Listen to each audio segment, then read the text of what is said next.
Vamos a iniciar aquí esta sesión donde vamos a comentar brevemente cómo se pueden diseñar o cuáles son las características cuando se trabaja con instrumentos de recogida de datos, principalmente tipo escalas. La más famosa tal vez sea la escala Likert, pero hay otras como la de Thurston o la de diferencial semántico que vamos a comentar brevemente. La escala de Thurston es tal vez muy poco utilizada, pero tiene mucha trayectoria, ya años de experiencia. En ella se utiliza un grupo de expertos, de jueces expertos, para que realicen una valoración con relación a los ítems. Tiene dos fases, una de ellas es la escalación, el escalamiento de los ítems, que serían los estímulos, y otro, una vez que se tienen ya escalados los ítems, es que los sujetos contesten a esos ítems de manera que se pueden posicionar en función del escalamiento previo que se ha hecho con relación a esa pregunta o a esos ítems. Esta escala Thurston se basa en una serie de supuestos, por ejemplo, que admite que existe una relación entre los estímulos, que son los ítems, y las respuestas que las personas dan, y que esa relación es de tipo monotónico. ¿Qué significa? Que la intensidad de la respuesta del sujeto está directamente relacionada con la intensidad, con las características de ese ítem, de ese estímulo. Otra es que las diferencias entre estímulos son aditivas, de manera que la magnitud de las diferencias entre los estímulos es proporcional a la magnitud de las diferencias entre las respuestas que dan los sujetos. Por otro lado, los estímulos deben ser independientes entre sí, es decir, la evaluación que se realiza de un estímulo no influye en la evaluación o la respuesta que se da a otro. Y por último, que la estructura de los estímulos es unidimensional, es decir, los estímulos, los ítems, se pueden ordenar únicamente en una dimensión en función de su intensidad o la preferencia. En este proceso de construcción de escala de Thurston, los jueces valoran hasta qué punto un estímulo puede ser reflejo del objeto social o de la característica que se está midiendo.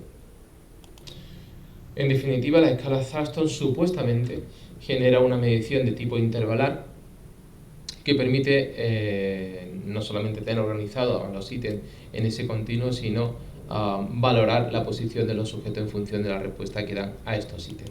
Sin embargo, tal vez por encima de la escala Thurston, la escala que más se utiliza, que más se conoce, es la tipo Likert. Likert estableció un procedimiento de construcción de las escalas que también está basada en la emisión de una valoración con relación a los ítems. En principio, también de carácter unidimensional, la estructura de las escalas construidas por tipo Likert implicaría la existencia de una serie de afirmaciones con relación a un objeto que se mide, un objeto social, y en ese conjunto de ítems deberíamos tener parte de los ítems que emitiese un juicio a favor de ese objeto social y parte en contra de ese objeto social.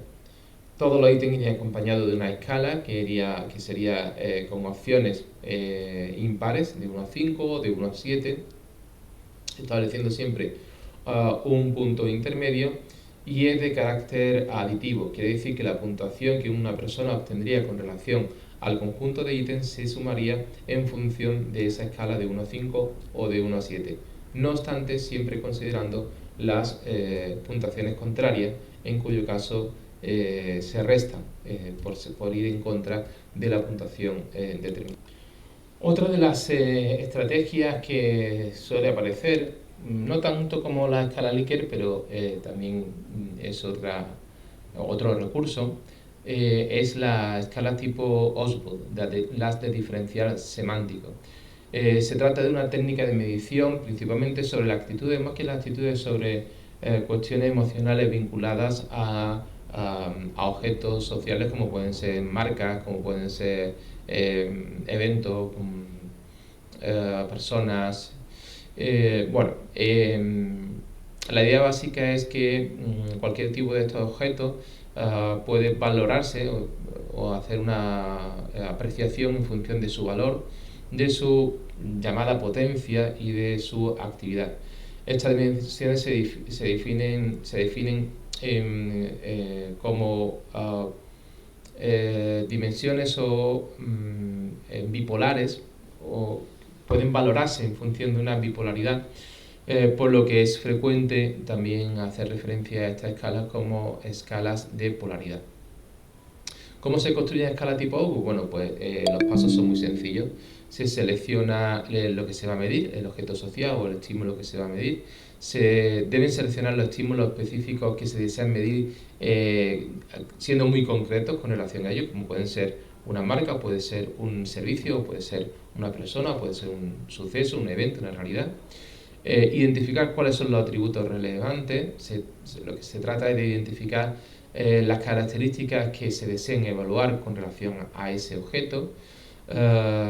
Esos atributos, como he dicho anteriormente, se concretan en lo que sería el valor, en la potencia, energía de ese objeto y la actividad. Se generan una lista de términos bipolares que nos va a permitir valorar esa realidad como bueno o malo, favorable, desfavorable, agradable, desagradable. Se evalúan los términos, esos términos se evalúan por un grupo de expertos, supuestos expertos, de jueces que van a decirnos si son aplicables o no a eso que se pretende medir. Se asigna normalmente una escala numérica, no siempre tiene que ser así, ¿no? Pero se suele asignar una escala numérica a esa diferencia, esos adjetivos opuestos, normalmente de 1 a 7.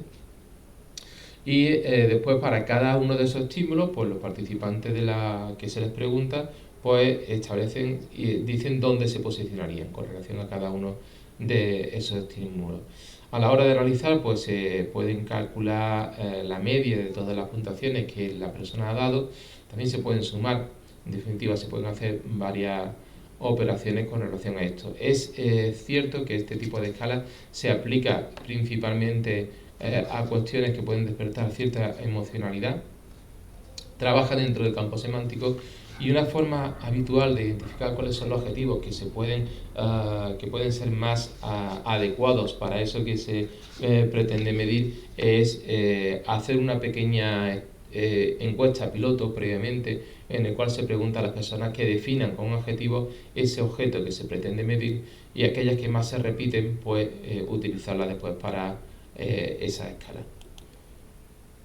Por supuesto, no solamente las escalas son instrumentos que se utilizan generalmente en ciencias sociales y jurídicas para recoger información, sino que existen muchísimos otros. Por ejemplo, el cuestionario. El cuestionario es la típica colección de preguntas que no necesariamente se utiliza para medir, sino que puede ser útil solamente para recoger información, pero que define las famosas encuestas, ¿no? Sería recoger información útil en principio, después si eso se puede medir, pero útil para un determinado objetivo de estudio social. También está la entrevista, son una forma de recopilar datos en la que una persona, el investigador, que tiene que tener cierta formación en cómo llevar a cabo la entrevista, pues realiza un estudio donde requiere información directa, narrativa, de la persona que le interesa, de la cual le interesa recoger información. Tenemos la observación. La observación es el registro de datos por percepción directa de lo que ocurre. Lo que pasa es que no siempre podemos decir que la observación sea por lo que se ve, puede ser también por lo que se oye, o sea, vía auditiva. Y no hay que confundir la técnica de observación, que sería la recogida de esa información por el procedimiento de percepción directa, con la metodología observacional, que es un proceso más complejo en el cual se establece no solamente el instrumento de recogida de datos, sino también cómo se analiza, cómo se sintetiza en categorías y cómo se retroalimenta en el proceso de recogida de información y extracción de conclusiones. También están los grupos focales, que son la construcción de grupos específicos de personas que tratan un tema, lo debaten y esa información, ese debate queda recogido, registrado y después se procede a analizar de forma cualitativa. Está el análisis de documentos, que es recopilar los documentos y realizar un análisis de contenido, un análisis también de significado, un análisis más bien cualitativo de esa información, aunque es aplicable en determinados campos más que en otros, por ejemplo en el ámbito del derecho, no se rehúsa de su utilización en otros campos de las ciencias sociales. Esta es la construcción los estudios de caso.